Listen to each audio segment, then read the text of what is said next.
President Ziaur রহমানের নামটি সর্বপ্রথম মাথায় আসলে যে কথাটা মনে পড়ে সেটা হলো বাংলাদেশের স্বাধীনতার ঘোষণা। I, Major Ziaur Rahman, hereby declaring the independence of Bangladesh. সেই এক ঘোষণার পরে কিন্তু বাংলাদেশের স্বাধীনতার সেই ডাক শুনে বহু বহু মানুষ কিন্তু স্বাধীনতার দিকে ঝুঁকেছেন এবং আমাদের দেশও স্বাধীন হয়েছে পরবর্তী সময়ে। জিয়াউর রহমান অমর চেতনার আলোকবর্তিকা আজকের বিষয়।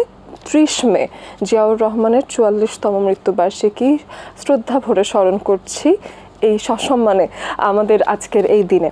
আমাদের আজকের এই বিষয়ে আমরা কথা বলবো দুজন বিশেষ অতিথির সাথে। আমি অহনা তাসনিম খান আছি আপনাদের সাথে। সবাইকে স্বাগত জানাচ্ছি এটিএন বাংলায় SRS international BD presence turning পয়েন্টে। শুরুতে আমাদের সাথে যিনি আছেন তিনি হলেন শাহাদাত হোসেন সেলিম, তিনি চেয়ারম্যান বাংলাদেশ LD, অনেক অনেক স্বাগত জানাই। তার পাশে আছেন ডক্টর মাহবুব হাসান, তিনি একজন সিনিয়র সাংবাদিক, অনেক অনেক স্বাগত জানাই। আমরা শুরুতেই যে বিষয়টা নিয়ে কথা বলতে চাই সেটা হলো বাংলাদেশের স্বাধীনতার ঘোষণাটা, এবং সেই ঘোষণা থেকে দেখা যায় যে 26শে মার্চ 1971 সালে জিয়াউর রহমান স্বাধীনতার ঘোষণা প্রদান করার পরে একটা মানে তোলপাড় তো হয়েছে, এবং সেই সময়কার এই ঘোষণার গুরুত্বটা কিভাবে ব্যাখ্যা করবেন সেটা একটু শুনুন। ধন্যবাদ আপনাকে। আপনার শহীদ প্রেসিডেন্ট জিয়াউর রহমানের এই মৃত্যুবার্ষিকীতে, মৃত্যুর দিনে তাকে শ্রদ্ধাভাবে স্মরণ করছি। সমগ্র জাতি তাকে শ্রদ্ধাভাবে স্মরণ করছে। 1971 সালের আপনার মার্চে সেই টলটলামান দিনগুলোতে স্বাধীনতা ঘোষণার পূর্বক্ষণেই শেখ মুজিবুর রহমান পাকিস্তানি সৈন্যদের কাছে আত্মসমর্পণ করেছেন, এবং আত্মসমর্পণ করে তিনি কোনো দিক নির্দেশনা না দিয়ে তিনি সেদিন আপনার সমস্ত জাতিকে একটা অন্ধকারে নিমজ্জিত করেছেন। সেই অন্ধকারের আলোকবর্তিকা হিসাবে চট্টগ্রামের কালুরঘাট বেতারকেন্দ্র থেকে তৎকালীন মেজর জিয়াউর রহমান তার 8ম ইস্ট বেঙ্গল রেজিমেন্ট নিয়ে বিদ্রোহ করে স্বাধীনতা ঘোষণা করেছেন এবং স্বাধীনতা যুদ্ধের নেতৃত্ব দিয়েছেন। আমি মনে প্রাণে দিলে অন্তরে বিশ্বাস করি, জিয়াউর রহমান যদি সেদিন স্বাধীনতা ঘোষণা না করতেন তাইলে বাংলাদেশের স্বাধীনতা অর্জন হতো না। আওয়ামী লীগের লোকজন পালিয়ে যেতেন। দু চার দিন পরে বিদেশি রাষ্ট্রের সহযোগিতায় তারা আবার ফিরে এসে আলাপ আলোচনা করে আবার একটা রাজনৈতিক সমাধান করতেন। জিয়াউর রহমানকে আজকে শ্রদ্ধাভরে স্মরণ করছি। বাংলাদেশের তিনি স্বপ্নস্রষ্টা, বাংলাদেশের প্রতিষ্ঠাতা, এবং তার কারণেই সেদিন সমস্ত জাতি উদ্বুদ্ধ হয়ে মুক্তিযুদ্ধে ঝাঁপিয়ে পড়েছে এবং বিজয় লাভ করেছে। অনেক অনেক ধন্যবাদ। রণাঙ্গনের একজন মুক্তিযোদ্ধা এবং সেক্টর কমান্ডার হিসেবে মুক্তিযুদ্ধে জিয়াউর রহমানের নেতৃত্ব স্বাধীনতার লড়াইয়ে সবাইকে ঝাঁপিয়ে পড়তে উদ্বুদ্ধ করেছিল। এই বিষয়ে আসলে আপনার কাছে কিছু শুনতে চাই, ডক্টর মাহবুব হাসান। আমরা যখন প্রথম শুনি জিয়া স্বাধীনতা ঘোষণা করছেন, আমাদের মূল যে টার্গেট ছিল বিপ্লবী ছাত্র ইউনিয়নের, সেটি হলো যে স্বাধীনতা আনতে গেলে অস্ত্র ছাড়া সম্ভব হবে না। পূর্ব বাংলার জনগণকে আমরা বলতাম যে আপনারা অস্ত্র ধরেন এবং বাংলাদেশ স্বাধীন করেন। এই ছিল আমাদের স্লোগানের মূল সুর, লক্ষ্য, দৃষ্টিভঙ্গি। ফলে আমার পক্ষে কোনো সমস্যাই হয়নি যে জিয়া কোথাকারকে, এটা মনে হয়নি। মনে হয়েছে যে না, জিয়াউর রহমান একজন মেজর, যিনি সামরিক ট্রেনিং প্রাপ্ত এবং যিনি সাহসী এবং দুঃসাহসী বোধ তিনি স্বাধীনতা ঘোষণা করেছেন। Not on behalf of Sheikh Mujibur Rahman, নিজে শতপ্রণোদিত হয়ে করেছেন। এর জন্যে ভেতরে স্বাধীনতার আকাঙ্ক্ষা থাকতে হয়, ভালোবাসা থাকতে হয়, দেশপ্রেম থাকতে হয় এবং সাহস থাকতে হয়। এই সাহস ছাড়া এটা সম্ভব না, কোনো দিনই সম্ভব না। এই কারণে তাকে আমি লাল সালাম জানাই, এবং আজকের এই তার শাহাদাত বার্ষিকীতে তার প্রতি আমার গভীর শ্রদ্ধা ও ভালোবাসা জানাই। এবং তিনি যে জাতিকে একটি লক্ষ্যে ধাবিত করার জন্যে ওই ঘোষণা দিয়েছিলেন, কেবল তাই না, তিনি যুদ্ধ করেছেন সশরীরে, মানে কি বলে সেক্টর কমান্ডার ছিলেন, নিজে যুদ্ধ করেছেন, সংগঠিত করেছেন মানুষকে, এবং মানুষের ভিতরে যে প্রেরণা এবং দেশপ্রেমে উদ্বুদ্ধ করে যে ঝাঁপিয়ে পড়ার জন্য যে প্রয়োজনীয় উৎসাহ লাগে সেটি কিন্তু তিনি দিয়েছিলেন। এ কারণেও তিনি বাংলাদেশের স্বাধীনতা ঘোষক হিসেবেই কেবল নয়, বাংলাদেশ বিনির্মাণের জন্যে তার যে মুখ্য উদ্দেশ্য, ভাবনা এবং প্রেম, সেটা কিন্তু আমরা পরবর্তী পর্যায়ে যখন আমরা দেখি যে পট পরিবর্তনের পর তিনি যখন রাষ্ট্র ক্ষমতায় এলেন, তখন কিন্তু রাষ্ট্রের যে মৌলিক যে থিঙ্কিং প্যাটার্ন সেটা কিন্তু আস্তে আস্তে চেঞ্জ হতে থাকলো। কীভাবে চেঞ্জ হতে হলো? প্রথম হলো যে আমরা জাতীয়তায় বাঙালি নই, এটা উনি বুঝতে পেরেছিলেন, আমরাও জানতাম, কিন্তু আমরা তো আর ওই রকম ঘোষণা দিতে পারি না। মানে রাষ্ট্র ক্ষমতায় থাকলে হয়তো ঘোষণা দেওয়া যায়, তাই না? বাংলাদেশের এই ভূখণ্ডের ভিতরে অনেক জাতিগোষ্ঠী আছে, নৃগোষ্ঠী আছে, ক্ষুদ্র হোক, মাঝারি হোক, ছোট হোক, তাই না? ফলে উনি বললেন যে না, আমাদের জাতিসত্তার নাম হবে বাংলাদেশি। এটা হলো আপনার আত্মপরিচয়ের মৌলিক থিং। এই মৌলিক বিষয়ে যদি উনি মানে চিন্তা না করতেন তাহলে কিন্তু দিতে পারতেন না।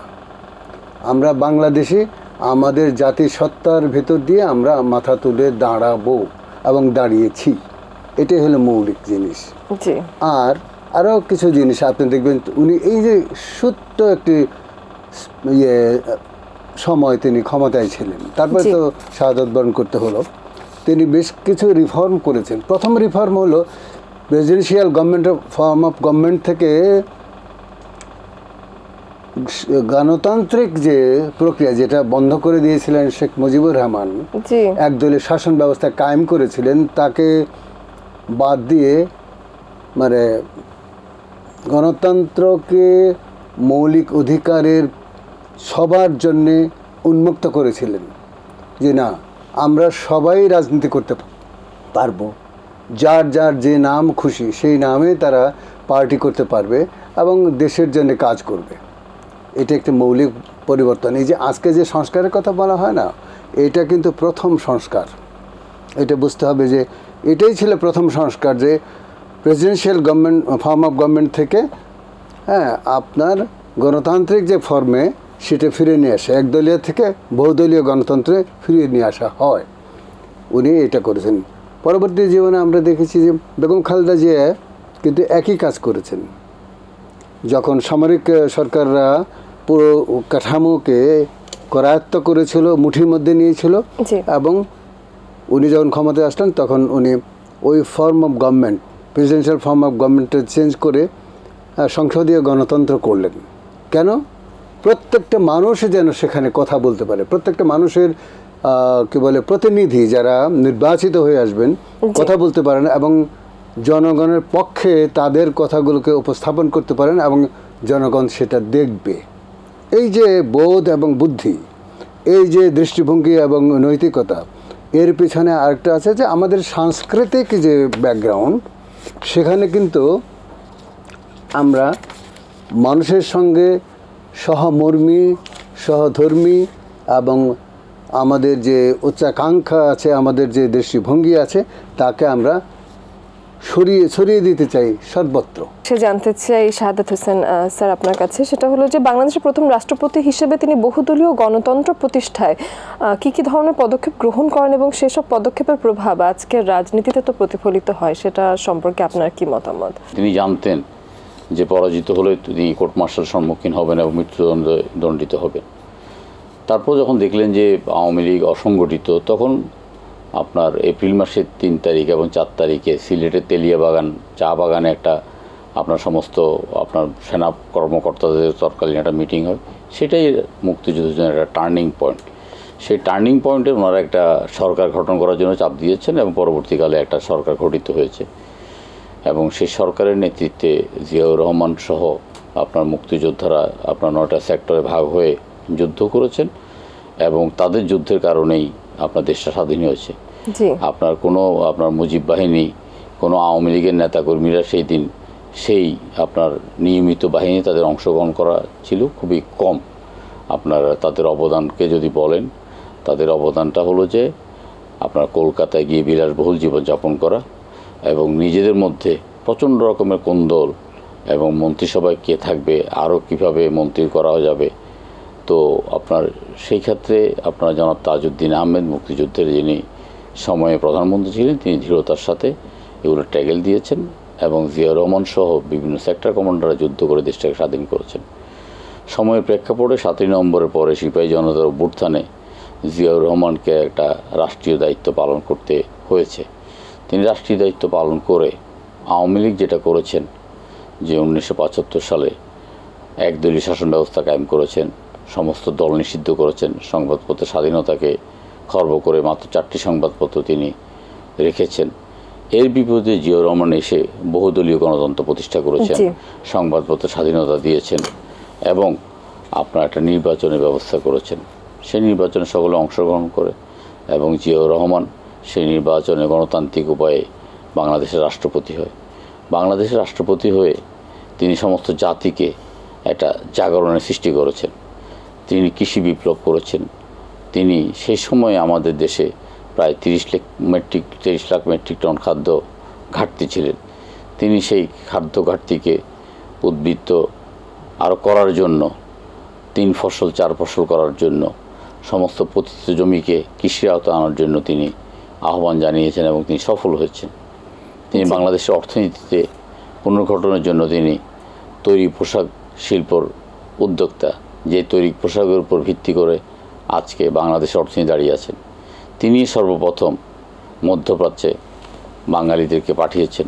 তিনি সবসময় বলতেন যে আমাদের 14 কোটি মানুষের 28 কোটি হাত বা 15 কোটি মানুষের 28 কোটি হাত, এটাকে আমাদের কাজে লাগাতে হবে। এবং আজকে বাংলাদেশের অর্থনীতি যে টিকে আছে বৈদেশিক রেমিটেন্স এবং তৈরি পোশাক, এটারও জিয়াউর রহমান এটার জন্য যথেষ্ট কাজ করেছেন এবং তিনি পথ নির্দেশনা দিয়েছেন। জিয়াউর রহমান শুধু বাংলাদেশের নয়, বাংলাদেশের বাইরেও নিজের ভাবমূর্তিকে প্রতিষ্ঠা করেছেন। তিনি সার্ক প্রতিষ্ঠা করেছেন। ওই দক্ষিণ অঞ্চল, দক্ষিণ এশিয়াতে সমস্ত রাষ্ট্রগুলোকে এটা সদস্য করে এটার স্বপ্ন দেখেছেন। তিনি চিঠি লিখেছেন। তিনি জীবনদশা হয়তো সার্কের আপনার কাছ থেকে যেতে পারেননি, কিন্তু আজকে আমরা এই বর্তমান পরিস্থিতিতে একটি বড় প্রতিবেশীর দাদাগিরি যখন দেখি তখন বুঝতে পারি যে জিয়াউর রহমান কত সুদূর প্রসারী চিন্তা ভাবনা করে সার্কের প্রতিষ্ঠা করেছেন। আমি আবারও আজকে জিয়াউর রহমানের শাহাদত বার্ষিকীতে তাকে কৃতজ্ঞতার সাথে স্মরণ করি। তার সাথে কাজ করার আমার সৌভাগ্য হয়েছিল, দেখা হওয়ার সৌভাগ্য হয়েছিল। আমি তার সাথে পরিচিত ছিলাম এবং জীবনের শেষ দিনেও ওনার সাথে আমার দেখা হয়েছে। তো এগুলো শুধুই স্মৃতি। আমরা মনে করি যে জিয়াউর রহমানের আদর্শকে ধারণ করে আজকে তারই প্রতিষ্ঠিত বাংলাদেশের জাতীয়তাবাদী দল সে সময় অত্যন্ত প্রাসঙ্গিক ছিল, আজকেও প্রাসঙ্গিক, ভবিষ্যতে বাংলাদেশ জাতীয়তাবাদী দল প্রাসঙ্গিক। এই জাতীয়তাবাদী দলের নেতৃত্বে জিয়াউর রহমানের স্বপ্নকে বাস্তবায়ন করেই আমরা জিয়াউর রহমানের শাহাদত বার্ষিকীতে তাকে আমরা আরও গভীর শ্রদ্ধা জানাতে পারি। অনেক ধন্যবাদ। গ্রাম বাংলার মানুষের সাথে সরাসরি যোগাযোগ স্থাপন এবং তাদের সমস্যা সমাধানে জিয়াউর রহমান কি ধরনের প্রয়াস দেখাতেন বা খাদ্য নিরাপত্তা নিশ্চিত করতে বা কৃষি বিপ্লব ঘটাতে তিনি কি করেছিলেন? আবারও ধন্যবাদ এই জন্য যে এই একটি প্রশ্ন খুবই তৃণমূল পর্যায়ে, যে জিয়া যে তৃণমূল পর্যায়ে মানুষের সঙ্গে মিশেছেন সে কথাটা উঠে আসবে। যেহেতু আমাদের সেশন জট ছিল, ফলে আমাদের একটু বিরতি দেরি হয়েছে। উনি প্রতিটা জেলায়, প্রতিটা মহকুমায়, তখন মহকুমা ব্যবস্থা ছিল, এবং থানা লেভেলে তিনি যেতেন এবং ঝড়ের বেগে যেতেন। সেটা আপনি মানে এখন কল্পনা করে হয়তো বুঝতে পারবেন না। আমি একবার গিয়েছি ইয়েতে, এই কিশোরগঞ্জে আমার এক বন্ধুর সঙ্গে গেছি। শুনলাম যে আসতেছে, জিয়া আসছে। পুরো মানুষ রাস্তা থেকে নেমে উপরে ওই যে ঘরের যে থাকে না, এই বারান্দা থাকে, বারান্দার উপরে দাঁড়ালো, আর ওনার গাড়ি বহর মানে বাতাসের বেগে চলে গেল এবং গিয়ে উনি মিটিং করলেন। আমরা সেই মিটিংয়ে ছিলাম না, কিন্তু বুঝি যে মানুষের দাঁড়ে তিনি গেছেন কেন। তিনি যে ভাবনাগুলোকে নিজের ভিতরে ধারণ করতেন সেগুলোকে ব্যক্ত করতে এবং তাদের নির্দেশনা দিতেন। আপনার খাল কাটার বিপ্লবের কথা মনে আছে?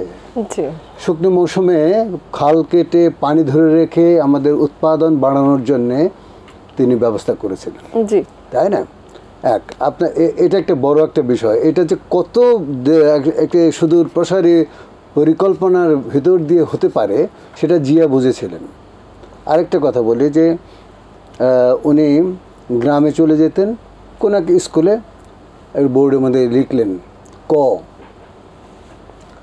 অর্থাৎ মানুষকে, গরিব মানুষকে, গ্রামের মানুষকে শিক্ষিত করতে হবে, এই পরিকল্পনা তিনি নিয়েছিলেন।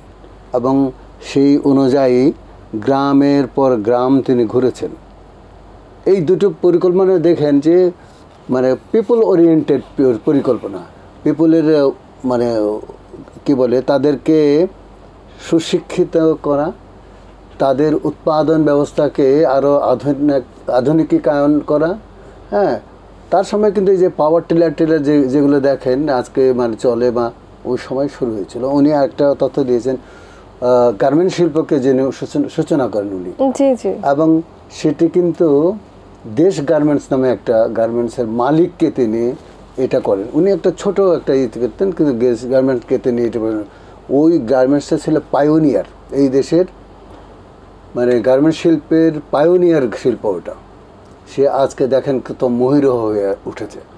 আজকের যত আয় বৈদেশিক মুদ্রার তার অধিকাংশই হলো আপনার গার্মেন্ট শিল্প থেকে আসে। জি, এটা অনেক সমস্যা আছে, সংকটও আছে, লোভ আছে, সমস্ত কিছু আছে, কিন্তু মূল থিঙ্কিংটা যেটা সেটা বুঝবেন। মানুষের কর্মসংস্থান, এখানে কত লক্ষ লক্ষ মানুষের কর্মসংস্থান হয়েছে আপনি জানেন, কত মেয়েরা এখানে কাজ করে সেটা আপনি জানেন।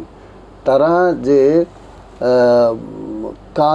কাজ পেত না, কাজ করার মতো মানে পড়াশোনা ছিল না, কিন্তু হয়তো স্বল্প শিক্ষিত, তারা তো কোনো কী বলে অফিস আদালতে কাজ করতে পারবে না।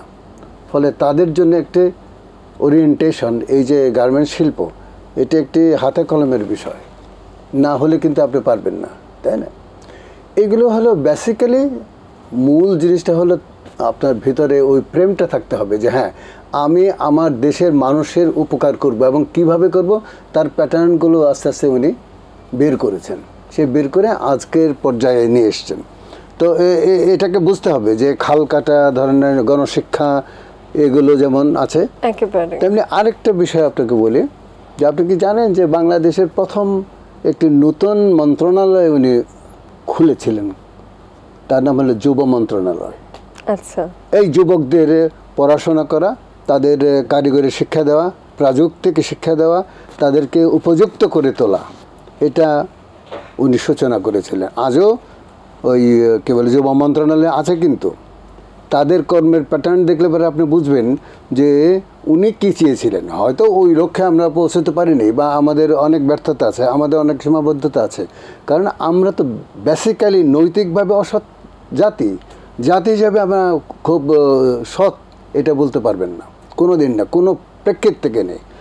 ব্যক্তি জিয়ার মতো সততার কোনো পরিচয় খুবই কম লোকের ভিতরে আছে। একেবারেই তাই, এবং তা নিয়ে আসলে দ্বিমত করবেন এমন মানুষের সংখ্যাই আসলে কম এখনকার সময়েও। রাজনৈতিক দলে নানান রকম ভিন্নতা থাকলেও জিয়াউর রহমানের প্রতি আসলে সবাই সম্মান এবং শ্রদ্ধা দেখান। তিনি এমনই একজন চমৎকার মানুষ ছিলেন। কিন্তু এমনই একজন মানুষ, তার সাথে তাকে নিয়ে কথা বলতে বলতে আমাদের স্বল্প দৈর্ঘ্য আয়োজন আসলে শেষের পথে। একদমই ছোট্ট করে শুনতে চাই, এটার ব্যাখ্যা যদিও ছোট করে সম্ভব না। দেশমাতৃকার শ্রেষ্ঠ সন্তান, এবং তার প্রতি মানুষের ঘৃণা একেবারে নেই বললেই চলে। জাতির সেই আক্ষেপ কিন্তু এখনো শেষ হয়নি যে উনি এত দিন আমাদেরকে সেবা দিতে পারলেন না। কত সুদূর প্রসারী ভাবতেন তিনি। তাকে অকালে যে খুন হতে হলো, এটার আসলে মূল কারণটা কি স্যার, কি মনে করেন? দেখুন, আপনার আমাদের জাতির দুর্ভাগ্য, উনি তো ৭৫ সালে একটা মৃতপ্রায় জাতিকে তিনি আপনার মানে উন্মাদনা সৃষ্টি করেছেন। তিনি আপনার নারী জাগরণের একটা অন্যতম অগ্রদূত। তিনি আপনার যুব মন্ত্রণালয়, নারী মন্ত্রণালয়, ধর্ম মন্ত্রণালয় এগুলো প্রতিষ্ঠা করেছেন, এবং তিনি জনসভাগুলো বলতেন, কর্মী সভাগুলো বলতেন যে আমাদের সমাজের অর্ধেক নারী, তাদেরকে ঘরে বসিয়ে রেখে কোনো উন্নয়ন হবে না। তিনি আপনার আসলে ওনার সাথে আলোচনা করার তো একটা বিশাল ক্যানভাস, অনেক বড় রকমের পরিসর দরকার ওনার সাথে জীবনী নিয়ে আলোচনা করি। তিনি সত্তার মূর্ত প্রতীক। তারপরে মানে এদেশের জন্য তিনি যা করেছেন জাতির ইতিহাসে চিরদিন তা স্মরণীয় হয়ে থাকবে। আমাদের দুর্ভাগ্য, জিয়া রহমান যদি আর কিছুদিন বেঁচে থাকতেন, তাহলে আমরা আপনার দেশকে আমরা অনন্য উচ্চতায় আমরা নিয়ে যেতে পারতাম। আমরা জিয়া রহমান বহু জাতিক ষড়যন্ত্রের কবলে পড়ে তিনি নিহত হয়েছেন। তিনি যখন আপনার নিজকে ছাড়িয়ে আপনার মুসলিম বিশ্বের নেতা হিসাবে নিজকে প্রতিষ্ঠা করছেন, ইরাক ইরানের যুদ্ধ থামানোর জন্য তিনি যখন মধ্যস্থতা করছেন, তখন আমাদের যারা শত্রু, যারা কখনোই আমাদেরকে ভালো চোখে দেখে না, আমাদের উন্নতিকে যারা আপনার দেখতে চায় না, আপনার যারা আমাদেরকে আপনার বড় ভাই স্বরূপ আচরণ করতে অভ্যস্ত, তাদেরই আপনার চক্রান্তে এবং ষড়যন্ত্রে এবং কিছু বিপদগামী সেনাবাহিনীর কর্মকর্তার আপনার কারণেই জিয়াউর রহমান নিহত হয়েছেন।